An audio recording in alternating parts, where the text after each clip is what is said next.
اسم علم کی اقسام۔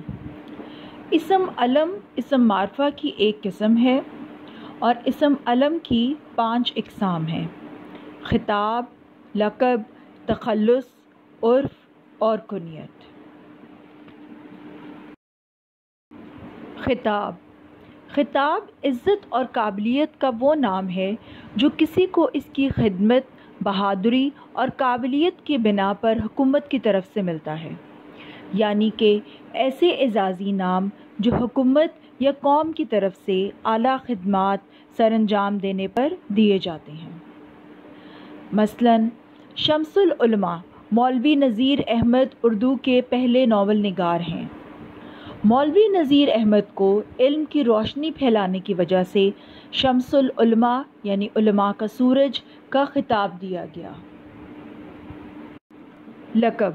ایسے الفاظ جو کسی کی ذاتی خوبیوں کو بیان کرتے ہوں لقب کہلاتے ہیں۔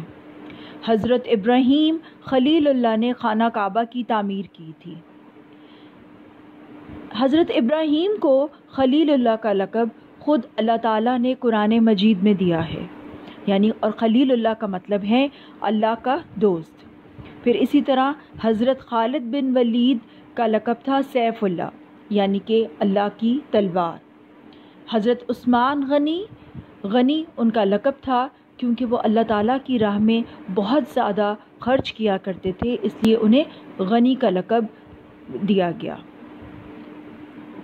جو نام کسی رشتے کی بنا پر جیسے کہ ماں، باپ، بیٹا یا بیٹی کی بنا پر پکارے جائیں وہ کنیت کہلاتے ہیں۔ جیسے حضرت عیسیٰ علیہ السلام کو ان کی والدہ کی نسبت سے ابن مریم کہا جاتا ہے، یعنی مریم کا بیٹا۔ تخلص۔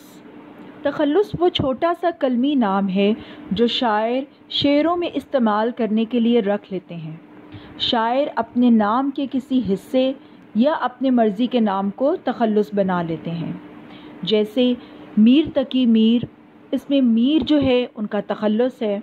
اسد اللہ خان غالب یہ ان کا پورا نام ہے، لیکن غالب ان کا تخلص ہے۔ علامہ محمد اقبال کا تخلص اقبال تھا۔ تخلص پر ایک خاص علامت لگائی جاتی ہے تاکہ شعر میں اس کی پہچان ہو سکے۔ اسم علم کی آخری قسم ہے عرف۔ جو نام پیار سے پکارے جائیں اور وہ نام جو مختصر ہو کر مشہور ہو جائیں عرف کہلاتے ہیں۔ جیسے ببلی، پپو، کالا، چھوٹو۔ تو کوئی بھی نام جو کسی شخص کا آپ رکھیں وہ اس کا عرف کہلاتا ہے۔